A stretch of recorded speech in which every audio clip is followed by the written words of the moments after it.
Alright, let's go ahead and settle down mga kapatid. And we'll go ahead and start with our main service. Our second service ngayong umaga nito. Let's all stand up please. We'll start by a word of prayer. We'll ask Brother Dustin para sa ating opening prayer. And then we'll go ahead with our congregational singing.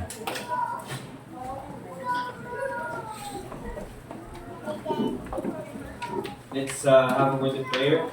Gracious, loving God, we thank you for this day. We're gathered here safely. We ask you, Lord, for your blessing, for the preaching of your word, for the offerings, for our activities later.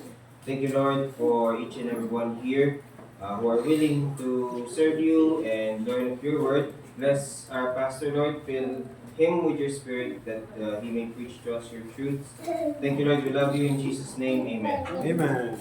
Amen. May standing please with call Brother RJ para sa ating congregational singing.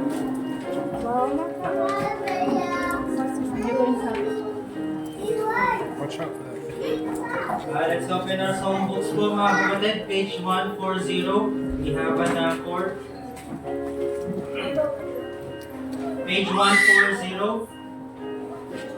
Page 140. We have an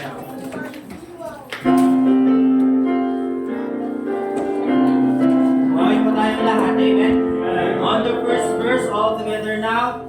Will your anchor hold in the storms of life, when the clouds unfold their wings of strife, when the strong tides lift and the cables strain, will your anchor cleave or firm remain? We have an anchor that keeps the soul steadfast and sure while the billows roll, fastened to the rock which cannot move, grounded firm and deep in the Savior's love. It is safely moored till the storm fades and Lord is well secured by the Savior's hand. Through the tempest rages and the wild winds blow, not an angry wave shall our bark o'erflow. We have an anchor that keeps the soul steadfast and sure while the billows roll, fastened to the rock which cannot move, grounded firm and deep in the Savior's love. When our eyes behold through the gathering night the city of gold, our harbor bright, we shall anchor fast by the heavenly shore, be the storms all past forevermore. We have an anchor that keeps the soul steadfast and sure while the billows roll, fastened to the rock which cannot move, grounded firm and deep in the Savior's love. Amen. You may be seated mga kapatid. And let's sing one more song. Page 145. It is well with my soul. Page 145. It is well with my soul. Page 145.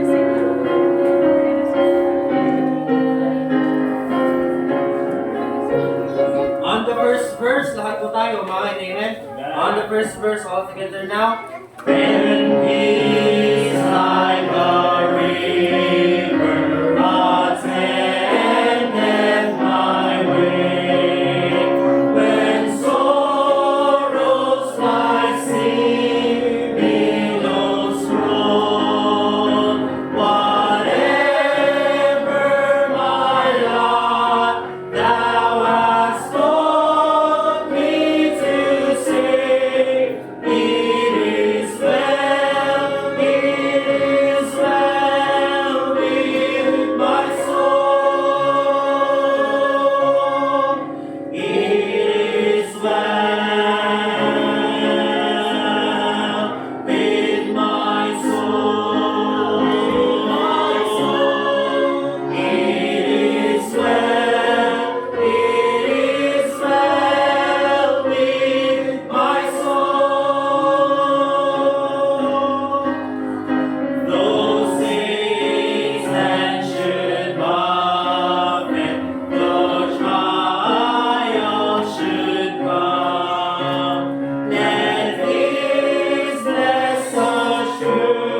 morning sa ating lahat. Are you happy this morning? Say amen. Alright, thank you for being here, especially sa mga couples na kasama natin. Later on, we'll have lunch doon sa mga married couples who are here this morning. And also, kung ano naman, if we'll have a little bit more extra, share na natin dun sa mga kasama natin later on. But definitely this afternoon, ang mangyayari niyan is we'll gather here for lunch, yung mga married couples. And then yung mga bata naman, they will have a separate service dyan sa labas. Okay, so nang sa ganun ay makapag-focus tayo dun sa ating lunch date with your spouse, of course. Alright, so dako lang po tayo sa mga announcements natin for this. Diwar, can you pass me that? Thank you. Alright. Okay. So, this coming February 23, next Sunday po yan, we'll have our baptism.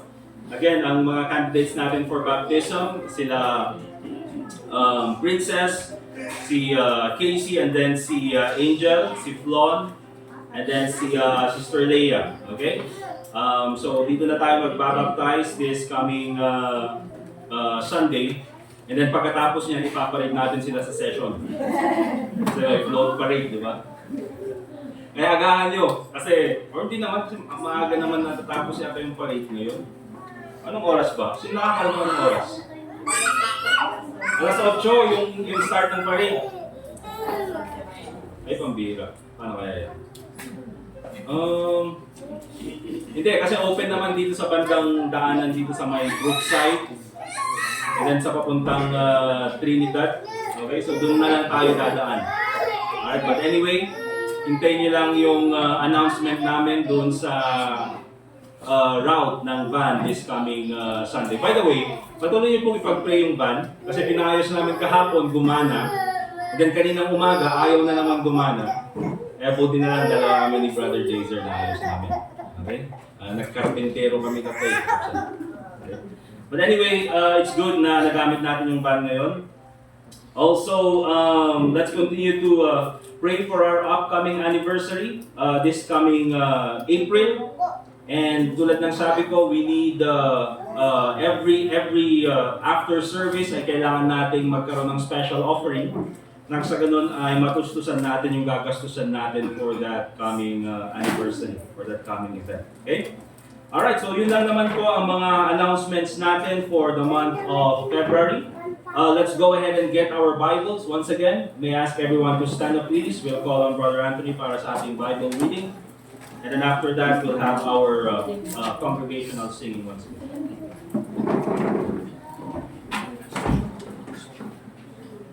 Okay. Alright, so yung another announcement, yung mga soul winning times natin is Wednesday, 4 p.m. And then Saturday, 10 p.m. Tsaka 3 p.m. And then, sino na si Sister JC? 7? 10 to 12 doon sa SM. So, paki-contact na lang si Brother Dustin, Sister JC, and then Brother Anthony. Alright? Please turn your Bibles to the book of Ecclesiastes.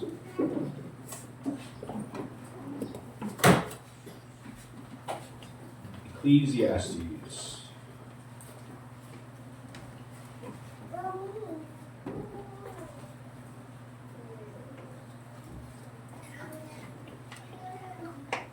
And chapter 12. Ecclesiastes chapter 12.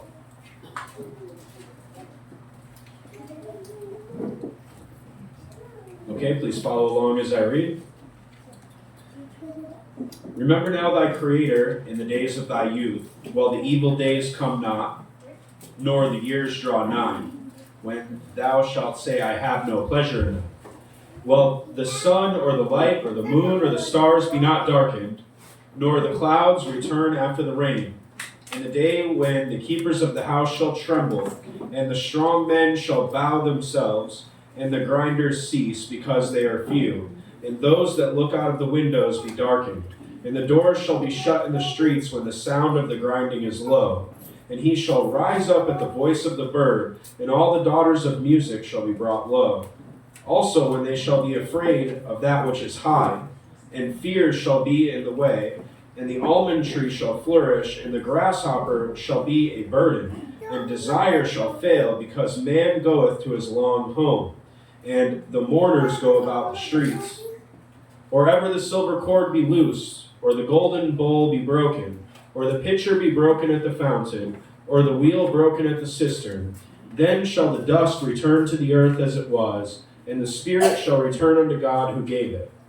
Vanity of vanities, saith the preacher, all is vanity. And moreover, because the preacher was wise, he still taught the people knowledge. Yea, he gave good heed, and sought out, and set in order many proverbs.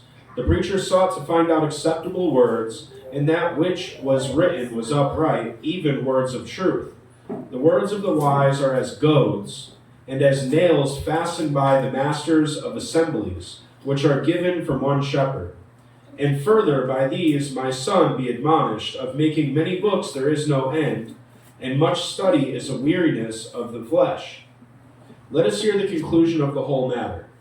Fear God and keep his commandments, for this is the whole duty of man. For God shall bring every work into judgment, with every secret thing, whether it be good or whether it be evil, Thank you. This is at least mga kapatid. Alright, so at least now we're done na sa Ecclesiastes chapter 12. Sa mga susunod na Bible reading natin, we'll go back to the New Testament naman. Brother Anthony will do 1st and 2nd Peter. Okay, 1st and 2nd Peter. Alright, we'll have one more song and then we'll go ahead dun sa ating preaching. Okay? Binibilisan ko kasi maaga tayong matatapos ngayon para sa ating second service. Okay? Kasi meron tayong lunch. Alright. Okay, we'll sing song number 188, The Love of God.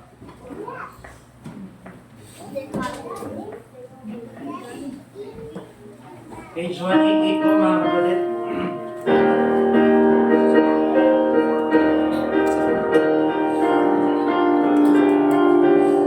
On the first verse, all together now. The love of God is greater far than song or pen can ever tell. It goes beyond the highest star and reaches to the lowest cell. The guilty pair bow down with care. God gave His Son to win His erring child. He reconciled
All right, let's open our Bibles, please. 1 John chapter 4. 1 John chapter 4. And since kakatapos nga po mga kapatid, ang the world celebrates yung Valentine's or yung sabi nila yung day ng pag-ibig. But for us, I think it's more important to talk about the love of God even po sa ganitong panahon. So we'll read 1 John chapter 4 and I will read from verse 7 hanggang verse 21. Please follow me with your eyes. At kung sabi ng Bible, 1 John chapter 4 verse 7, Beloved, let us love one another, for love is of God, and everyone that loveth is born of God and knoweth God. He that loveth not knoweth not God, for God is love. In this was manifested the love of God toward us, because that God sent His only begotten Son into the world that we might live through Him. Herein is love, not that we loved God, but that He loved us, and sent His Son to be the propitiation for our sins. Beloved, if God so loved us, we ought also to love one another. No man hath seen God at any time. If we love one another, God dwelleth in us, and His love is perfected in us. Hereby know we that we dwell in Him, and He in us, because He hath given us of His Spirit. And we have seen and do testify that the Father sent the Son to be the Savior of the world. Whosoever shall confess that Jesus is the Son of God, God dwelleth in Him, and He in God. And we have known and believed the love of God that the love that God hath to us. God is love, and he that dwelleth in love dwelleth in God, and God in him. Herein is our love made perfect, that we may have boldness in the day of judgment, because as He is, so are we in this world. There is no fear in love, but perfect love casteth out fear, because fear hath torment. He that feareth is not made perfect in love. We love Him because He first loved us. If any man say, I love God, and hateth his brother, he is a liar. For he that loveth not his brother whom he hath seen, how can he love God whom he hath not seen? And this commandment have we from Him, that he who loveth God, love his brother also. Let us pray. Dear God, Heavenly Father, once again, nagpapasalamat po kami sa oras na binigay niyo sa amin, na kami po ay pwedeng mag-aral ng iyong salita. Lord, once again, we thank you for this time that we can speak about your love, that we have experienced your love, and that we can share your love to others. But Lord, please help us learn to love you more and help us learn to love others as well. And I pray, Lord, that when it comes to our love, ay hindi lang po sa pamagitan ng aming mga bibig, pero magawa po namin sa aming mga actions. So I pray, Lord, that you be the one to speak to us this morning. Lord, please give me the utterance that I may be able to preach your word, nang sa ganun po ay maintindihan ng maayos ng mga nakikinig, at ganun din po, Panginoon, ng sapat na katalinuhan, nang sa ganun po ay may paliwanag ko rin ng maayos ang iyong mga salita sa umagang ito. Once again, dear God, I pray that you speak to the hearts of each and every one of us, and also pray in the name of the Lord Jesus Christ. Amen. So, the love of God, ang pag-ibig ng Diyos, ang pag-ibig ng ating Panginoon. Now, let me just go ahead, first of all, sa ating introduction. Let me just give you some false teachings about the love of God. Kasi nga po, because oftentimes, the love of God, pinag-uusapan yan ng iba't ibang churches. You see, even po yung Iglesia ni Cristo, they talk about the love of God. Even si Apollo Kibuloy, he talks about the love of God. Now, I doubt na itong si Apollos Kibuloy, he knows about the love of God. Di ba? But apparently, itong mga tao na ito, they speak about the love of God, although they have not experienced the love of God. And oftentimes, mga kapatid, itong topic na ito ay parang nagiging, parang topic lang na pinag-uusapan ng mga tao without knowing the truth about what love is. Minsan parang I want to know what love means. Diba? But let's take a look at what the love of God is according to what the Bible says. Tignan natin kung ano ba yung pag-ibig ng Diyos according sa kung anong sinasabi ng Bible. We believe, mga kapatid, that the Bible is the final authority. This is the Word of God. So kung ano yung definition ng Bible about God's love, then that should be our definition of what God's love is. Now, unang-una mga kapatid, one false teaching about the love of God is that, people will claim, even sometimes sa mga ibang churches, they will say, God's love means He will never judge sin.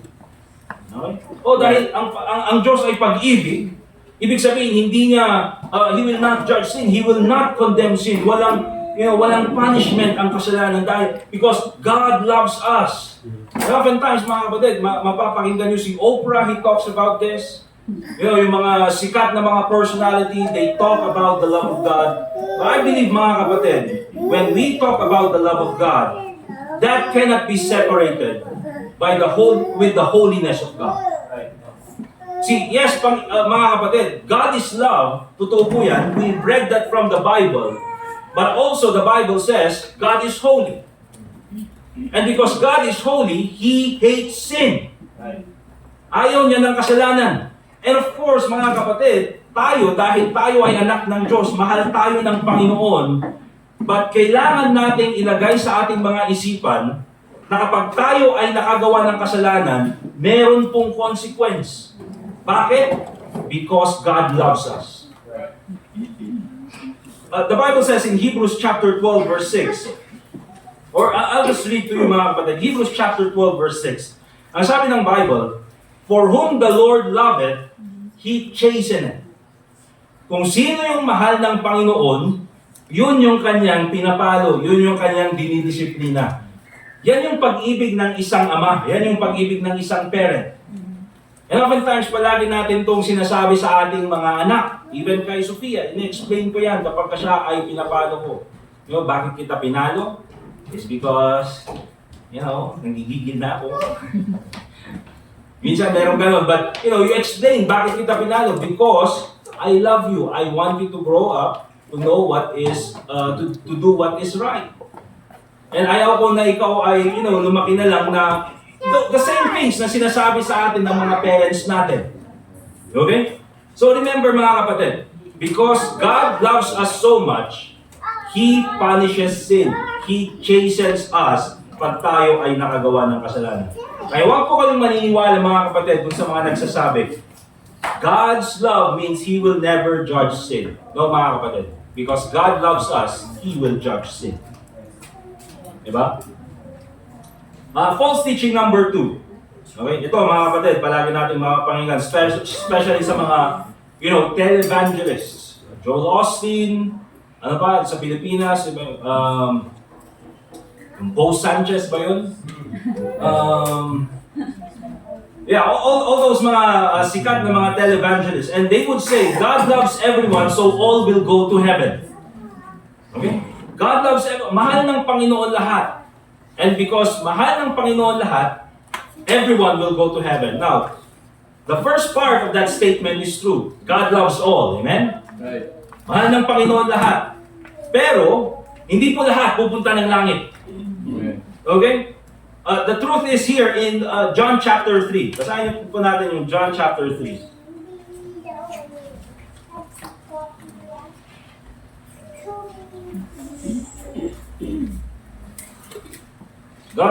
John chapter 3. And of course, alam natin yung John chapter 3 verse 16. Lahat tayo familiar sa verse na yan. For God so loved the world that He gave His only begotten Son, that whosoever, sino ka man, ano man ang kasalanan mo, the Bible says, whosoever believeth in Him, kung ikaw ay magtiwala kay Kristo, whosoever believeth in Him, yun lang mga kapatid, should not perish, but have everlasting life. But also in John chapter 3 verse 36, okay, the Bible says, he that believeth on the Son hath everlasting life. And that's connected to John chapter 3 verse 16. Kung ikaw ay nagtiwala kay Kristo, ikaw ay nanampalataya kay Kristo bilang tagapagligtas, na yung ginawa niya sa cross ay sapat na. Not on religion, not on good works, definitely not on the preacher, but on the Lord Jesus Christ. If you believe on the Lord Jesus Christ, the Bible says, you have everlasting life. And the Bible says H-A-T-H. Yung equivalent po natin is H-A-S. It's in the present tense. Okay? Hindi po had na past tense. No, if you believe on the Lord Jesus Christ, you have everlasting life. But also the Bible says, and he that believeth not the Son shall not see life, but the wrath of God abideth on him. So, definitely mga kapatid, God loves the world. Nakita po natin yan in John chapter 3 verse 16. Pero ang pwede lang pong magkaroon ng eternal life, everlasting life, life with God in heaven, the Bible says, are those who trust in the Lord Jesus Christ as their Savior. And very clear mga kapatid, teaching from the Scripture. So God loves everyone, so all will go to heaven. Mga kapatid, that's a false teaching. And also another teaching that oftentimes believers sometimes will believe also is yung, if God loves me, He will give me everything I want. Mahal ako ng Panginoon, ibig sabihin, ibibigay niya lahat ng gusto ko. And again, mga kapatid, the truth is, because God loves us, He will not give us everything that we want. The Bible says in John chapter 1 verse 12, diba? That tayo na nagtiwala sa ating Panginoon Hesus Kristo, to them gave He power to become the sons of God, even to them that believe on His name. Okay? That tayo, because nagtiwala tayo kay Jesus Christ, we are now a child of God. God being our Father. And remember this, mga kapatid, a parent will deny his children the things that he wants sometimes because yung parent, alam niya that this might harm the child. Okay? So hindi pwedeng porket, Panginoon, mahal mo pala ako Panginoon, sana naman ay manalo ako sa loto sa susunod na, anong tawag ko? Bola. Sumarunong wedding. Sumarunong malabas. Saklot man, Apo Diyos. Sumarunong malabas. Mapanod jay inayaywanak numero. Okay? Verse me, church, the last Sunday, 1 John chapter 4, verse 7. 4. So, binanbantay na Apo Diyos, ayatan takitad mo dahil ganyan. And oftentimes mga kapatid, hindi yan ibibigay ng Panginoon. Bakit? First of all, it is against the Word of God. Right. Diba? And secondly, mga kapatid, probably, yung hinihingi mo na yan, probably that will be the one na maglalayo pa sa'yo sa Panginoon. Yes. And we have seen so many examples with that, mga kapatid, na later on, diba, nung medyo mahirap ang buhay, nandyan siya, faithful, naninilbihan sa Panginoon, pero nung dumating yung blessing ng Panginoon, yun pa yung naglayo sa kanya sa Panginoon. Okay? Nung naging okay na yung buhay, yun pa yung rason kung bakit siya umalis sa Panginoon. Nung nagkaroon ng sasakyan, yun pa yung time na hindi na pumupunta sa church. And oftentimes, mga kapatid, hindi yan ibibigay ng Panginoon. Bakit? Because He loves us. Tulad sa atin, mga kapatid. Minsan, yung mga anak natin gusto palagi chocolate. Chocolate, ice cream. And ikaw naman, dahil gusto rin ng chocolate, sige, tara. So, bakit pinapakain mo ang chocolate? Siya kasi. Baso pa yung okay? Pero minsan, mga kapatid, tayo, dahil mahal natin yung anak natin, kumain ka na ng chocolate 3 months ago. Hindi ka pa pwede mag-chocolate. Kumain ka na ng chocolate kahapon. Okay? Tomorrow, you can have chocolate. Bakit? Because alam mo na makakasama doon sa anak. And same thing with God, mga kapatid. Because He loves us, actually, that's the reason why He does not give us everything we want. But you know what? God gives us everything we need. Yes. Binibigay ng Panginoon lahat ng pangangailangan natin. And sometimes, mga kapatid, we complain. Bakit? Kasi hindi binibigay ng Panginoon yung gusto ko. Pero you don't even thank God, or you don't even thank God, na palagi niyang binibigay kung ano yung kailangan mo. You understand? And so it's very important na makita natin yung katotohanan about the love of God. But let me just go ahead and move dun sa second section ng ating pag-aaral. God loves everyone unconditionally. Let's go to 1 John chapter 4, verse 7 hanggang verse 10. 1 John chapter 4, verse 7 hanggang verse 10. And ang sabi ng Bible, in 1 John chapter 4, verse 7 to 10, Beloved, let us love one another, for love is of God, and everyone that loveth is born of God and knoweth God. He that loveth not, knoweth not God, for God is love. Kaya nga tayo mga kapatid, because we're Christians, because tayo na-experience natin yung pag-ibig ng Panginoon, then we should be sabihin na natin, if a group of people is supposed to be the most loving dito sa balat ng mundo, it should be Christians. And so, sabi ng Bible, if this was manifested, verse 9, dito pinakita ang pag-ibig ng Panginoon toward us, sa atin, because that God sent His only begotten Son into the world that we might live through Him. So, paano pinakita ng Panginoon yung kanyang pag-ibig sa atin? By God sending His only begotten Son to die on the cross as a replacement, as our replacement, nang sa ganun na hindi na tayo pumunta ng impyerno. And that is the love of God, mga kapatid. Verse 10, Herein is love, not that we love God. Hindi mo pwedeng sabihin na, oh, the best example of love is me loving God. No, you can't say that. Because our love sometimes is, I would say, very selfish. Mamahalin kita kung mamahalin mo ako. Diba? O mamahalin kita kasi binigyan mo ako ng ganito. Mamahalin kita kasi inyangay garot, sikatihan ka. Ganun. Diba? Minsan, our love sometimes is very selfish. It cannot be compared with the love of God. Sabi natin, the love of God is unconditional. Kaya we cannot say, herein is love, not that we love God, but what's the best example of love? But that He loved us and sent His Son to be the propitiation for our sins. Yung propitiation na yan, mga kapatid, it is a theological term. It's written in the Bible. Basically, ang ibig sabihin lang yan, mga kapatid, ay maging kabayaran ng ating mga kasalanan. The propitiation for our sins. Ang ibig sabihin kasi yan, mga kapatid, ang Panginoon, dahil tayo ay makasalanan, He is angry. Okay? Galit siya. But at the same time, because He loves us, gumawa siya ng paraan nang sa ganun tayo ay magkaroon ng daan papuntang langit. And that is none other than the Lord Jesus Christ. Okay? And that is how we see the love of God is unconditional. Because again, dun sa, first of all, God's love is not based on our actions or worthiness. Ang pag-ibig ng Panginoon, hindi po yan nakabase doon sa ating actions or our worthiness. None of us in this congregation or anyone in this world can say, oh, God loves me because I'm worthy. Wala po, mga kapatid. Because the Bible says in Romans 5:8, but God commended His love toward us. Pinakita niya ang kanyang pag-ibig sa atin in that while we were yet sinners, Christ died for us.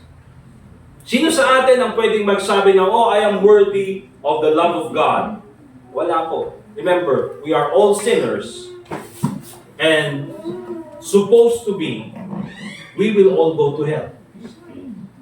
Pero dahil sa pag-ibig ng Panginoon, regardless of who we are, regardless of our sin, regardless sa kung anong, lahi tayo, regardless sa kung anong background natin, regardless sa kung anong pinaggagawa natin, the Bible says, inibig pa rin tayo ng Panginoon. And so, that is the love of God. Okay? Also, God's love is sacrificial. Kinuha ng ating Panginoong Hesukristo the punishment that we deserve. Again, in John chapter 3, verse 16, for God so loved the world that He gave His only begotten Son, that whosoever believeth in Him should not perish but have everlasting life. Yung binasa natin kanina, He is the propitiation for our sins. At hindi lang yan mga kapatid. Now that we are saved, remember this, nothing can separate us from the love of God. Okay? Nothing can separate us from the love of God. Let's go to Romans chapter 8, verse 38.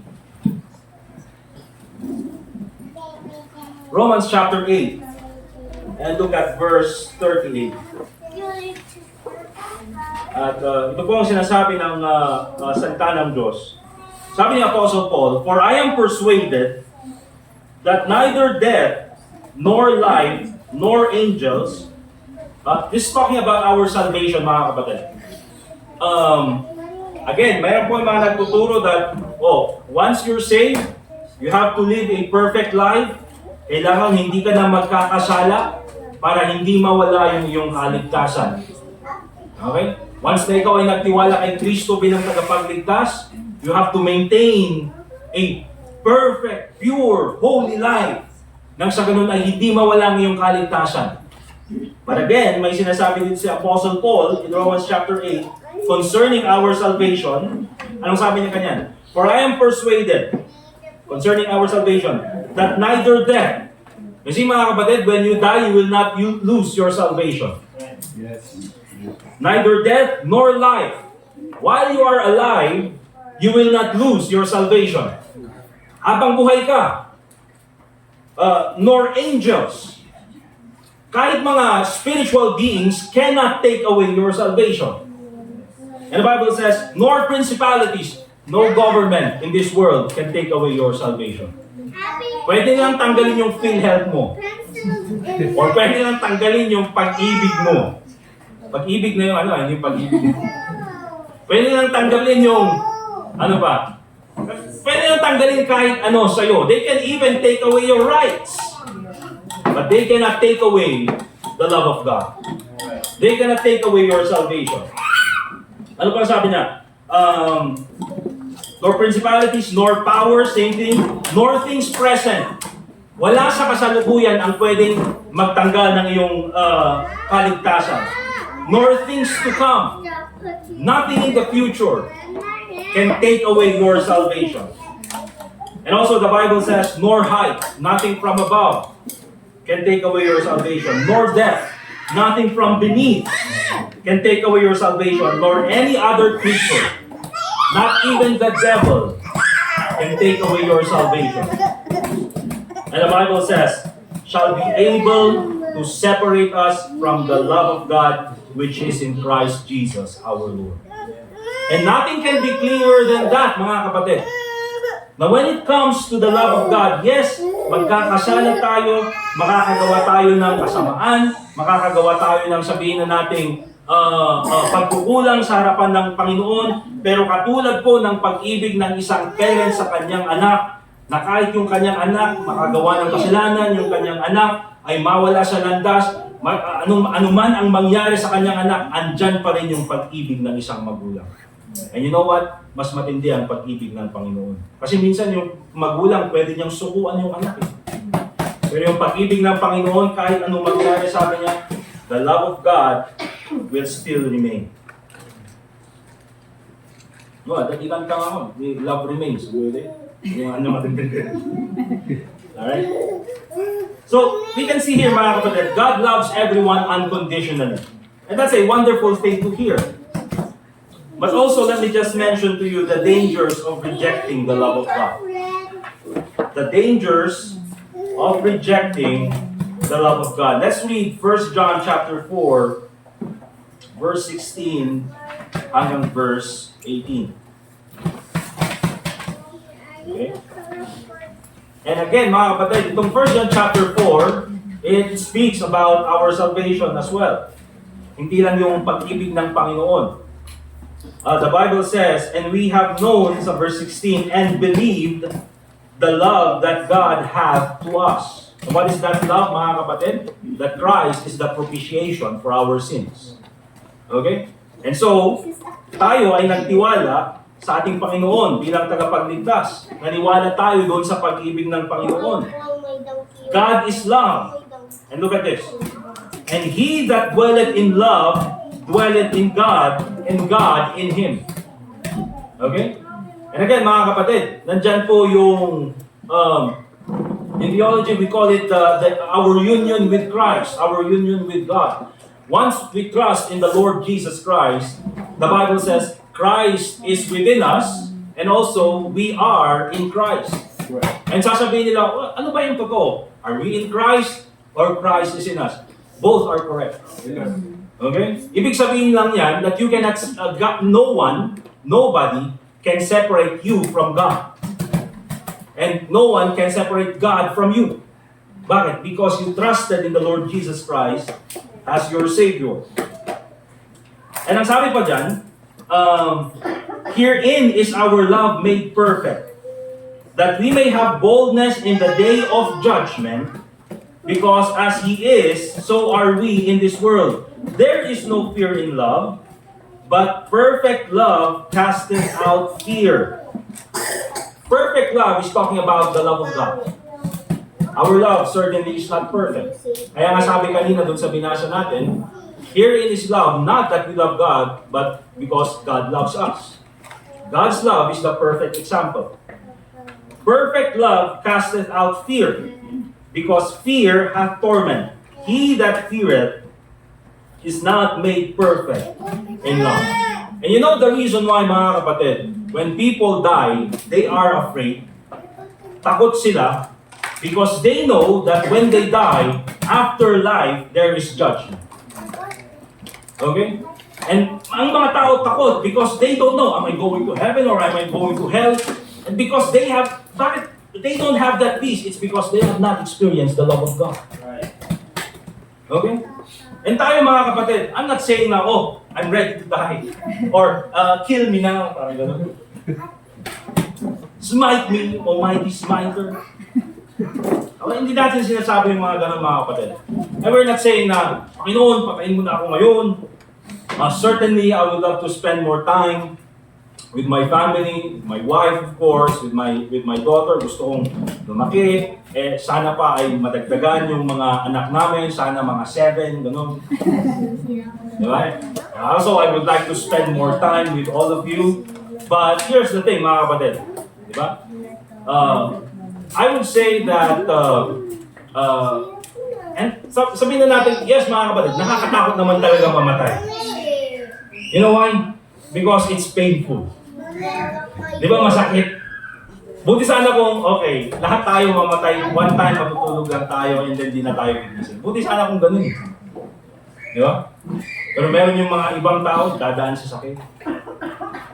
Meron yung ibang tao, mga kapatid, na talagang dadaan sa napakatinding, sabihin natin, aksidente.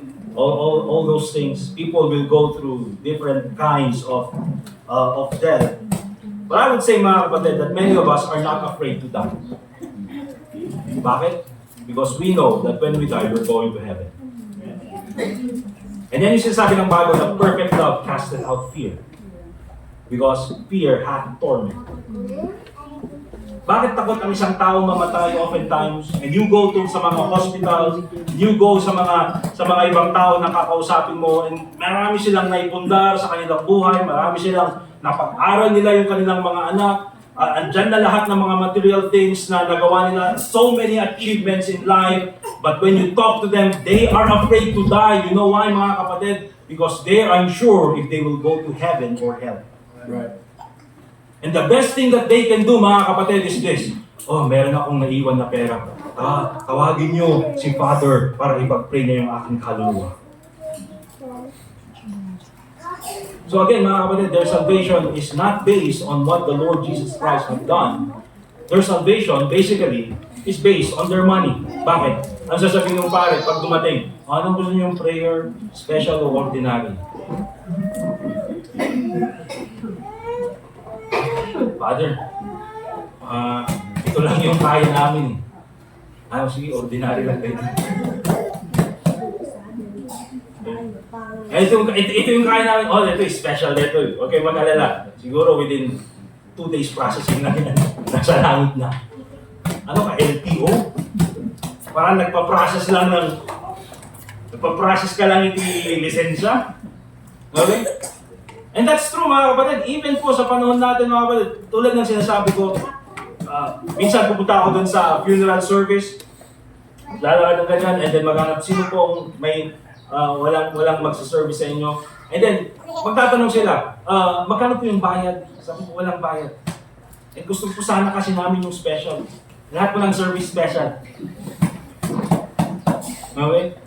And by the way, hindi po namin pinapanalangin yung kaluluwa. Ang minister po namin yung mga naiwang mga pamilya, yung naulilang pamilya. Okay? And so yun po yung ginagawa natin mga kapatid. But that's the reason why many fear dying, because they have not experienced the love of God. Look at this. Rejecting God's love leads to fear and condemnation. Again, binasa natin kanina in John chapter 3 verse 36. He that believeth on the Son hath everlasting life. Basically, two contrasts. Okay? If you believe on the Lord Jesus Christ, the Bible says you have everlasting life. And ang everlasting life na yan, mga kapatid, ibig sabihin, everlasting life, ibig sabihin, hindi na ako mamatay. When your physical body will die, will return to the dust, but your soul will be with the Lord Jesus Christ. Yan po ang everlasting life. Okay? So, yan po yung first na contrast. If you believe on the Lord Jesus Christ, you have everlasting life. Secondly, and he that believeth not the Son, ayaw magtiwala kay Kristo, shall not see life, but the wrath of God abideth on him. By the way, mga kapatid, let me just mention to you that the words believe and believeth not, both words are a choice. Okay? Hindi ka lang gumising at sinabi mo na, sige ka, agtalo ka kini Kristo. Okay? Or walang nag-install sa'yo, because tayo mga kapatid, we have free will. Remember this, we are made in the image of God. God has free will. Therefore, we have free will. We are made in the image of God, mga kapatid. Okay? And so, the reason why we believe, and we or others do not believe in the Lord Jesus Christ as their Savior, that is basically their own choice. Okay? Yun po yung kanilang sariling, ano bang choice? Ano bang choice? Ano yung Tagalog ng choice? Yun po yung kanilang sariling choice. Amen? Ganito kasi ganito po kasi mga kapatid yung Tagalog namin dito sa Baguio City. Anong Tagalog ng butterfly? Butterfly. Paru-paro. Ano yung Ilocano di butterfly? So, ano yung kulibangbang? O paru-paro? Butterfly. Okay? Rejecting God's love leads to fear and condemnation. But also, rejecting God's love hardens the heart. Okay? Rejecting God's love hardens the heart. Ang point dito mga kapatid is that the more you reject the love of God, the more your heart is hardened. Mas lalong tumitigas. And again, the example there is in Exodus chapter 7 and Exodus chapter 12. Mahaba yung verses kung babasahin natin. But again, makikita natin dito mga kapatid, na itong si Pharaoh, because he had made up in his mind to reject the command of God, or to reject or not to obey the command of God, to reject yung request ni Moses. Anong sabi ng Bible? God hardened his heart. Okay? And so it led to his destruction. And of course, lastly mga kapatid, rejecting God's love leads to eternal separation. When we reject God, the Bible says wala po tayong ibang pupuntahan kundi impyerno. Let's go to Luke chapter 16.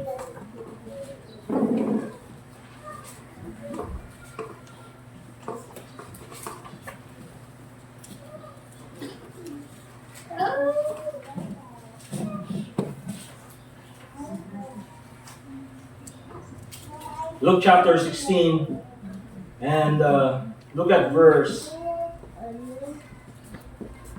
25. Verse 24, verse 23, verse 22. Verse 22. Okay?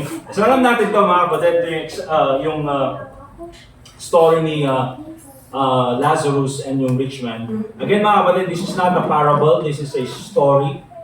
Because the Lord Jesus Christ, when He uses a parable, He doesn't use any names. Pero definitely in this story, He used the name Lazarus. So this is a true story. So in verse 22, and it came to pass that the beggar died, yun si Lazarus, and was carried by the angels into Abraham's bosom. The rich man also died and was buried. So again, yung rich man, walang pakialam sa Panginoon nung siya ay buhay.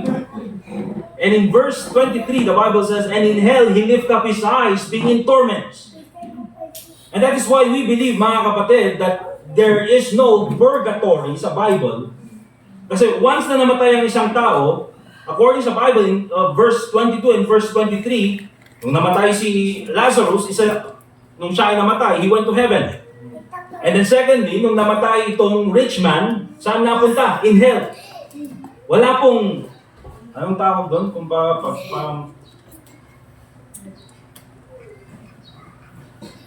bakit parang yung arrival area, okay, dyan ka muna. And tignan natin kung saan ka pupunta. Based doon sa kung anong interview ng immigration sa'yo. Walang ganun mga kapatid.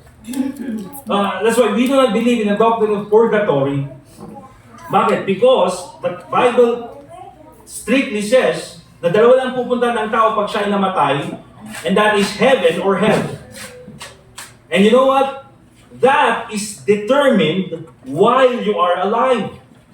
Ang sabi ng Bible in verse 24, verse 23, and in hell he lifted up his eyes, being in torments. Oftentimes sabihin natin, okay lang when I go to heaven, when I go to hell, I'll see my friends. When I go to hell, magbubukas ako ng business ko, water delivery. The Bible says, when you get to heaven, or when you go to hell, ang meron lang doon is torments. And see Abraham afar off and Lazarus in his bosom. And he cried and said, Father Abraham, have mercy on me.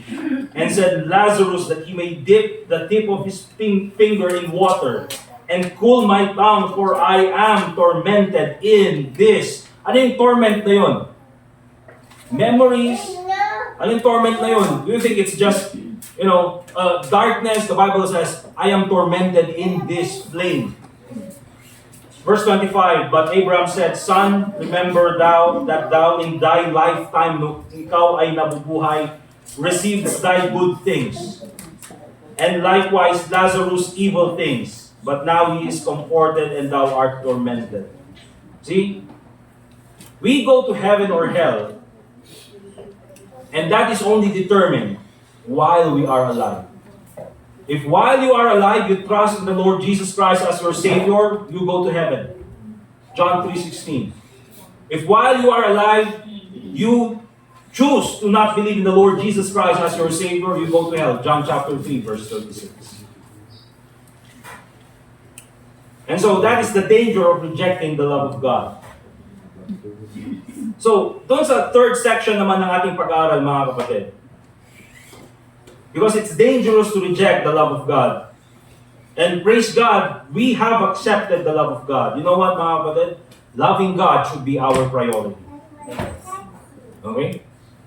Loving God should be our priority. Tayo dapat bilang mga anak ng Diyos at na-experience natin ang pag-ibig ng Panginoon. Then, hindi man perfecto yung ating pag-ibig, hindi man perfect, hindi man pwedeng ihalin tulad yung ating pag-ibig sa pag-ibig ng Panginoon. But at least, loving God should be our priority. 1 John chapter 4, verse 19. Doon sa ating main text. 1 John chapter 4, verse 19. The Bible says, We loved Him because He first loved us. You see mga kapatid, we love Him because He first loved us. That's why it's very important mga kapatid. And I think this this will apply to all of us. The reason why we accepted the love of God, the reason why we trusted in the love of the Lord Jesus Christ, nagtiwala tayo sa Kanya bilang tagapagligtas, is because nung pinipreach sa atin yung gospel, pinakita sa atin yung pag-ibig ng Panginoon. You see, many people in this world and in this lifetime, hindi po kasing palad ng iba katulad natin, mga kapatid. Some of us live or grew up, sabihin na natin, in a household na at least meron yung mga parents natin.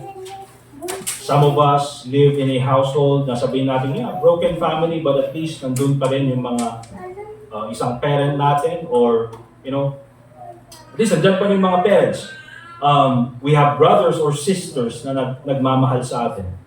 We have mga pinsan, mga tito, mga tita na nagmamahal sa atin. At least in some point, mga kapatid, many of us have experienced the love of others. But you know what, mga kapatid? There are also people in this world na, I would say, very unfortunate, very heartbreaking minsan, na marami sa kanila, they have not experienced love. And siguro sabihin natin, may mga nagmahal sa kanila but they have never experienced the love of a parent. Hindi na na-experience yung pag-ibig ng isang, I would say, kapatid or even tito or tita. Maraming mga tao, they grew up in orphanages. May mga tao minsan, mga kapatid, na naulila ng maaga kaya pinagstay sa bahay ng kamag-anak at alam mo yun, parang naging utusan, parang ginawang katulong. Ano yung parang pelikula minsan? Di ba? Meron yung mga, pinagpalit sila doon sa hospital, doon sa, ang tawag doon? Nung kapapanganak pa lang, dadalawa na nga lang silang naiwan doon, pinagpalit pa sila. Okay? And so there are many people, mga kapatid, who have not experienced the kind of love we experience from others. And probably para sa atin, the reason why it is easier for us to accept the love of God is because na-experience natin yung pag-ibig ng iba. Others sometimes, they don't even trust the love of God. You know why? Kasi nga hindi nila na-experience yung pag-ibig ng iba. They always feel betrayed. Di ba? O yung parents ko nga, hindi ako minahal. O yung mga kapatid ko nga, hindi ako minahal. Mga kamag-anak ko nga, hindi ako minahal. O yung asawa ko nga na nagsabing mahal niya daw ako, hindi niya pala ako totoong mahal. Okay? And so many people, they are very doubtful with the love of God. But you know why? You know what, mga kapatid? Let me just mention to all of us. The reason why we trusted the Lord Jesus Christ is because nung shinare sa atin yung gospel, pinakita sa atin the truth that other people may betray us. Other people may turn their back from us. But the Bible says, but God commended His love toward us in that while we were yet sinners, whoever you are, whatever kind of background you have, anumang klaseng tao ka, the Bible says, Christ died for us. Christ died for me. Christ died for me. And so on that basis, mga kapatid, we can trust the love of God. Natalikuran man tayo ng iba, God's love will never betray us. And so, para sa atin, loving God should be our priority. Loving God is the greatest commandment. Matthew chapter 22, verse 37 to 38. The Bible says, thou shalt love the Lord thy God with all thy heart, and with all thy soul, and with all thy mind. This is the first and great commandment. Kung meron man tayong iibigin ng dapat ng lubos, it should be God Himself. It should be the Lord Jesus Christ. With all our heart, with all our soul, and with all our mind. Basically, mga kapatid, our love is fixated on God. And later on, mga kapatid, between the love of spouse, we will talk about this doon sa ating afternoon service. Okay? But loving God means putting Him first. Again, love the Lord thy God with all thy heart, with all thy soul, and with all thy mind. Okay? Ibig sabihin, mas priority ko ang Panginoon, ang aking Panginoon, more than my spouse. The answer is yes. Okay? The answer is yes. Because again, mga kapatid, in a relationship between husband and wife, it's not just a relationship of two, it's a relationship of three. Ayan po, pambira, may third party. And of course, yung third party, nasabi niya, sama kasing third party. You know? It should be God, the center of the relationship. Okay? And later on, we'll talk more about that. Okay? But also understand this, loving God should be shown through our actions. The Bible says in John chapter 14, verse 15, if you love me, keep my commandments. Sabi ng ating Panginoong Jesucristo. Obedience is a sign of love. Okay? And a husband and a wife, sometimes they show their love through actions, not only words, mga kapatid. Kaya minsan, yung mga wife, yung mga spouse, ayaw magtiwala sa I love you ng asawa. Bakit? Dapat may chocolate. Sabi naman yun. O yan. Flat tops. For Cloud9. Hindi, kailangan Ferrero. Grabe naman yan. But loving God should be shown through our actions. If we truly love God, let us obey His commandments. Amen? Again, punta tayo sa basic. What are the commandments of God? Huwag na tayo punta sa 10 Commandments. Well, let's do that. That's our moral obligation. Well, let's take a look at our church attendance. Let's take a look at our Bible reading, our prayer. Okay, yung ating pagbibigay, yung ating pag-share ng gospel sa iba.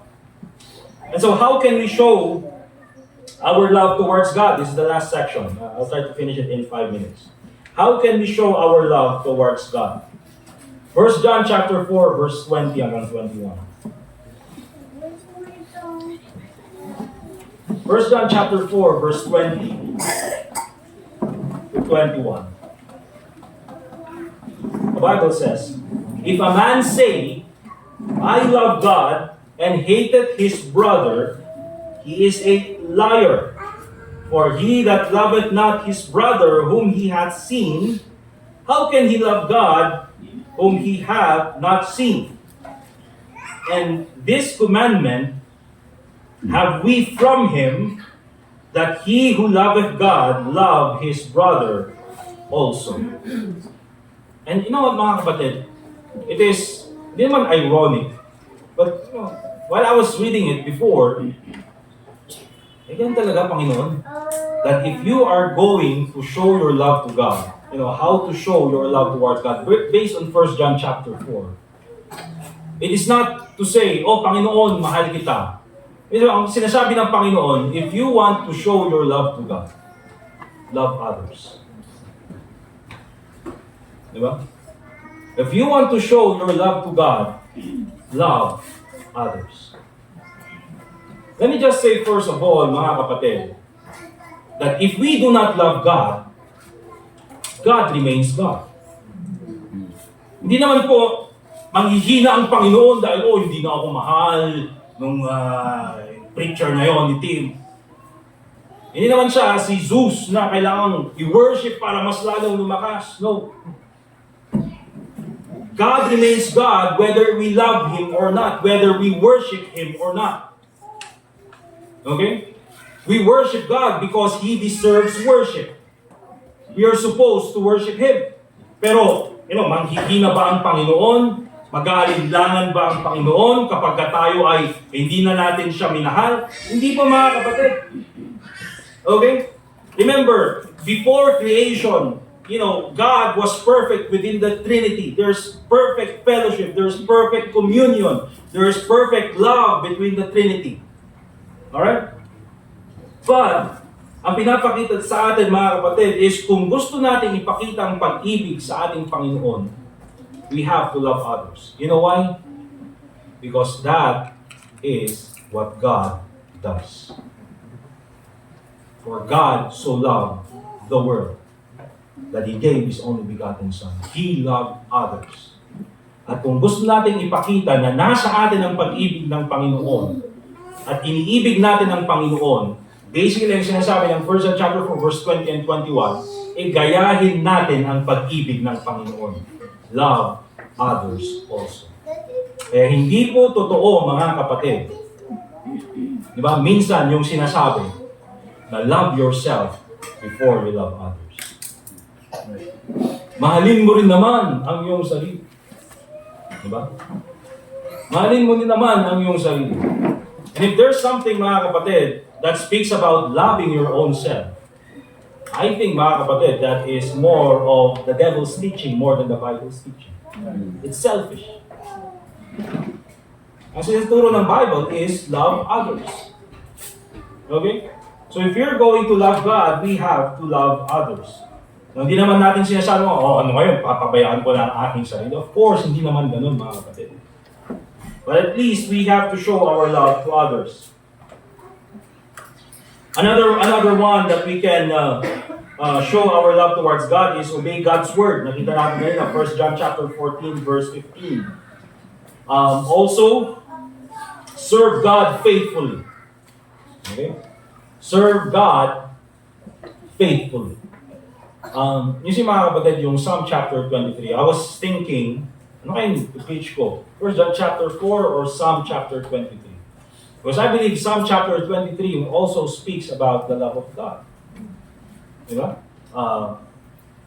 The Lord is my shepherd. See, yan yung ating relationship sa Panginoon. I shall not want. God continues to supply us. He maketh me to lie down in green pastures. Anong tawag doon, mga kapatid? That is, I would say, yung rest na binibigay sa atin ng Panginoon. He leadeth me beside the still waters. Peace. Nanggagaling sa ating Panginoon. Yet though I walk through the valley of the shadow of death, I will fear no evil. That is protection. And then sabi pang ganyan, I will fear no evil, for thou art with me. Anong tawag yan? That is faithfulness. Kahit saan tayo dumaan, nandyan yung faithfulness ng Panginoon. And see, all of that boils down to our relationship with God. He is our shepherd. Yan po ay pag-ibig, mga kapatid. And so, kung ganun yung pag-ibig sa atin ng Panginoon, that He is faithful to us, at least we should also be faithful to God. Amen? And of course, lastly, share the gospel. The greatest act of love is leading others to Christ. Bakit? Kasi yun po yung ginawa ng ating Panginoong Jesucristo. And I said, mga kapatid, that that's the best example. God gave His love for others. God gave His life for others. The Lord Jesus Christ, binigay niya yung kanyang sarili para sa ibang tao.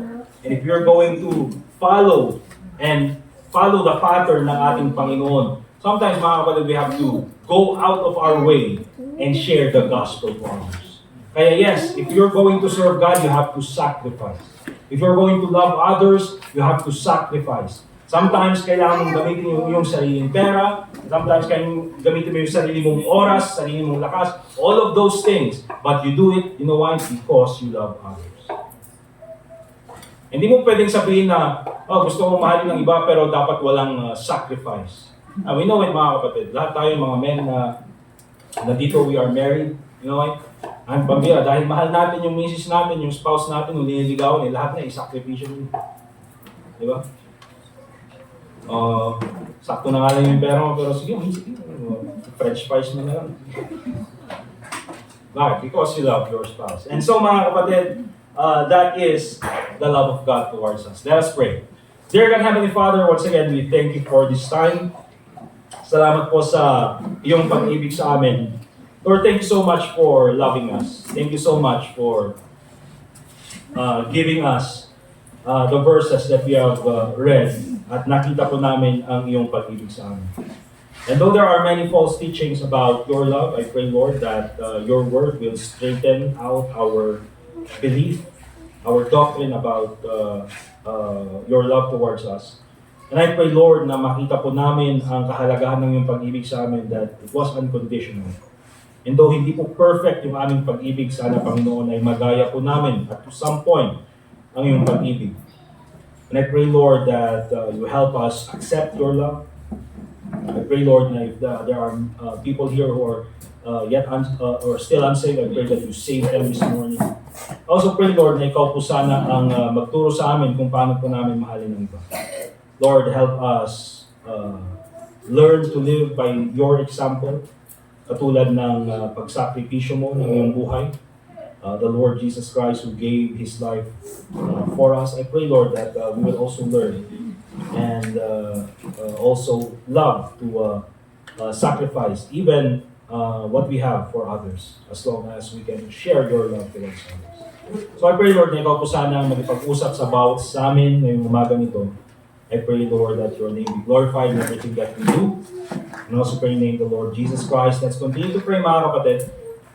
And I'd like all of us to just have a moment of prayer this time as we respond to the preaching of the Word of God. Na nagpasalamat po tayo sa pag-ibig ng Panginoon. And then let's make a decision na let's do our best to show our love to others.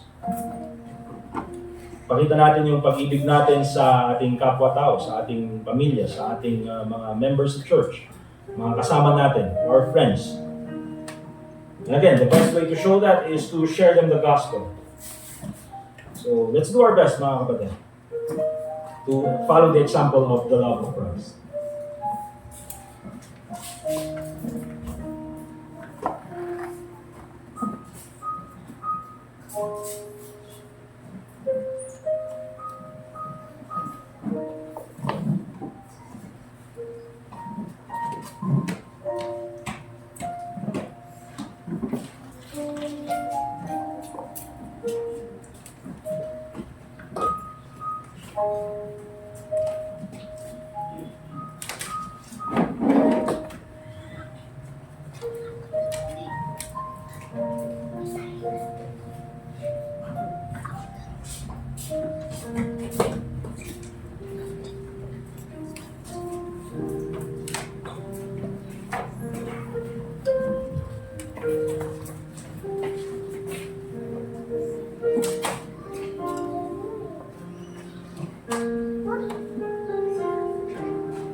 Dear God, Heavenly Father, once again, we thank you for the time that we can pray. Thank you, Lord, for commitment that everyone has made. Lord, I pray na ikaw po sanang patuloy na mag-glorify sa lahat ng aming gagawin ngayong umagang ito.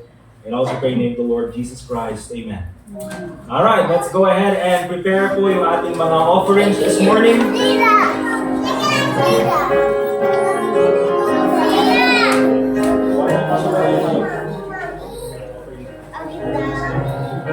Okay, let's prepare po yung ating mga offerings.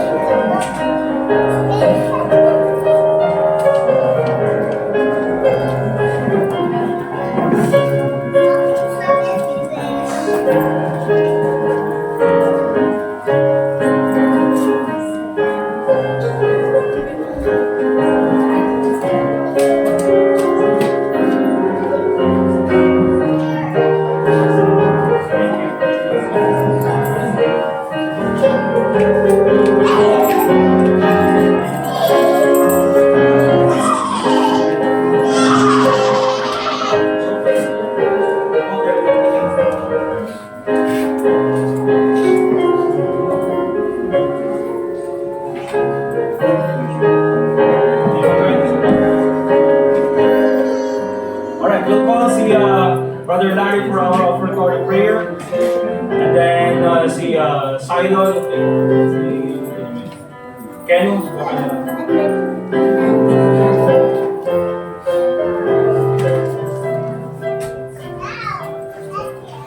Magdadayman at kararat yun. Thank you, Diyos Ama, dagiti saon nga kami nanagan, panagayat, kata kakadinas, kalatan Diyos Ama, tiyak tuloy nga trabaho, kibiyag mi, Katidapat mi payo sa ama, iti dati nga offering nga kami alaan, katakakadi nga mausabay ito na para makaiday kaya awang maglaan. Kondisyonan, ti kabaho, ti tunggang may saka na kami, kondisyon na, naman lagi ti kumanda, katakakadi nga tulungan ida, eskwela na lagi ti kawalan, ti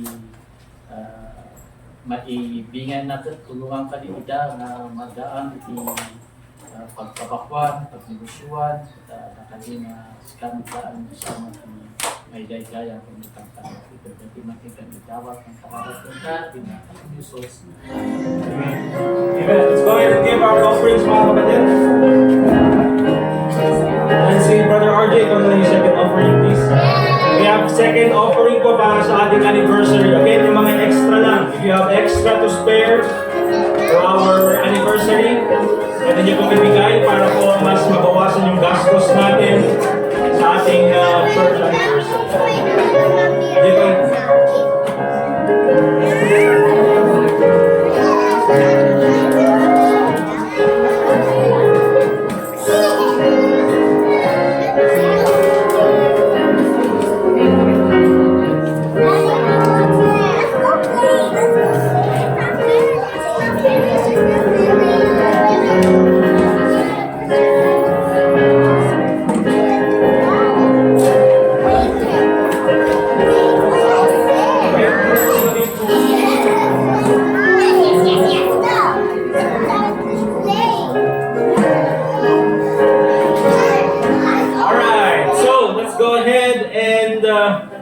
Wala naman ng announcement. So again, mga kapatid, we'll finish early.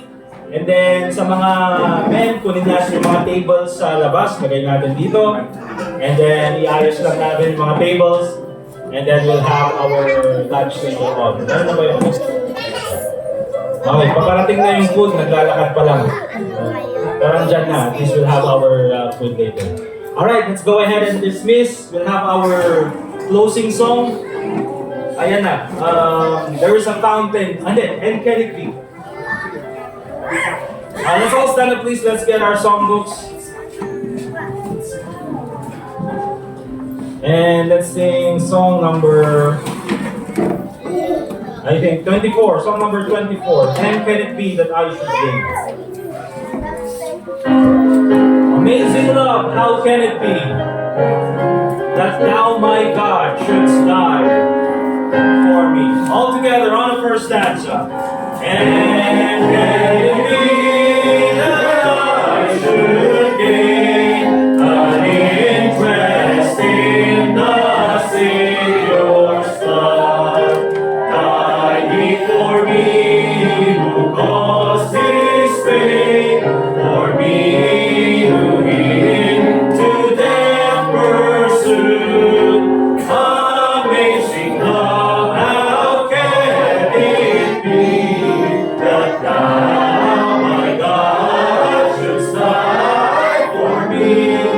Amazing love, how can it be that thou, my God, shouldst die for me? Sinners, he left his Father's throne above, so free, so infinite his grace, emptied himself of all but love, and bled for Adam's helpless race. 'Tis mercy all immense and free, for oh my God, it found a plea.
standing please, we'll ask si Brother Hector para sa ating closing prayer.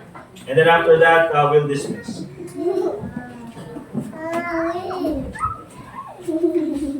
Let's pray. Thank you again, Lord, this morning that you have let us worship you together. Thank you for the things that we have experienced this morning. Thank you for your word, the preachings that we have heard, the preachers that you have used. Lord, may it be that we would heed to what your word says, having shown us this morning the contrast in your word, that there is the truth, the side of truth, and the side of falsehood. And Father, may it be that we would be on the side of truth and on the side of God.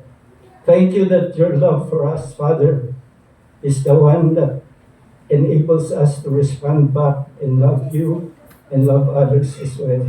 Yes, this in Christ's name, amen. Amen. Thank you very much, mga kapatid. We're dismissed. Let's shake hands. Young people, tulong kayo mamaya doon sa program. Kyla, tulungan mo sila Angel mamaya mag-ayos yung mga tables. Turo mo sa kanila lang, ha? Turo mo lang kung paano. Alam mo ba yun? Alam mo ba yun? Alam mo? Ano ba? Tourism ba or hotel? Hotel. Oh, alam mo yun.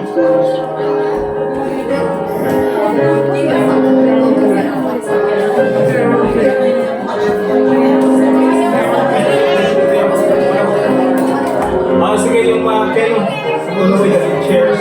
Start yung naging chairs. Basta kayo. Lunch kayo.